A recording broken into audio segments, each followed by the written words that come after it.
അടി സക്കേ. എവിടെയായിരുന്നു ഔവേ? വണ്ടിയുടെ മുമ്പിലല്ലോ എസ്കോട്ട് വരുന്നത്. ഇവരെന്നെ സംശയിച്ചില്ലയോ? നീ വടായിരുന്നു എന്നതാണോ പ്രശ്നം? ഈ ലോറികൾ ആരെന്നുള്ളതാ പ്രശ്നം. ഇതെന്റെ ലോറികൾ തന്നെ. കേട്ടല്ലോ, എല്ലാരും കേട്ടല്ലോ. കള്ള സ്പിരിറ്റുമായിട്ട് വന്ന ഈ 3 ലോറികളും നമ്മുടെ ബഹുമാനപ്പെട്ട വർക്കിച്ചിന്റേതാണെന്ന്. അപ്പൊ എന്നതേ പറയുന്നത്? ഇത് നമ്മുടെ ലോറികളല്ല. അത് തന്നെയാണോ ഞാനും പറയാൻ വന്നത്. ഇത് നമ്മുടെ ലോറികളല്ല. ഇത് വർക്കിച്ചിന്റെ ലോറി തന്നെ. ഇത് കൊച്ചുള്ള പേരിലായിട്ടിരിക്കുന്നത് ചഞ്ചൻ. ഇത് എന്റെ ലോറികളെ അല്ല. അല്ലേ? അല്ലെന്ന് പറഞ്ഞില്ലേ? അപ്പൊ ഓക്കെ.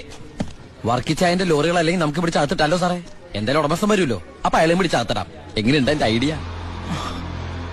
സാറിന് ടോയ്ലറ്റ് പോകാൻ പറ്റുന്നുണ്ടോ? ഫേസ് വല്ലാണ്ടിരിക്കണു. വർക്കിച്ചായ ഒന്ന് ഇങ്ങോട്ട് വന്നേ. വന്നേന്ന് ഇങ്ങോട്ട് വന്നേന്ന് ഞാനല്ലേ വിളിക്കണേ. വർക്കിച്ചന് ലോറി ലോഡ് അടക്കം വൻ നഷ്ടം വരുമെന്ന് എനിക്കറിയാം. വർക്കിച്ചന്റെ വണ്ടികളുടെ നമ്പർ ഉപയോഗിച്ച് എന്റെ ലോറികള് 1 മണിക്കൂർ മുമ്പ് പാലക്കാട് അതിർത്തി കടന്നു. ഇനി മഷിയിട്ട് നോക്കിയാലും കിട്ടില്ല. എന്തിനാ വർക്കിച്ചൻ എന്റെ റൺവേ കയറി കളിച്ചത്? അതുകൊണ്ടല്ലേ ഞാൻ കയറ്റി കളിച്ചത്. ഇനി എന്റെ റൺവേ കയറി കളിച്ച ഇതൊരു സാമ്പിൾ പിടിക്കട്ടെ.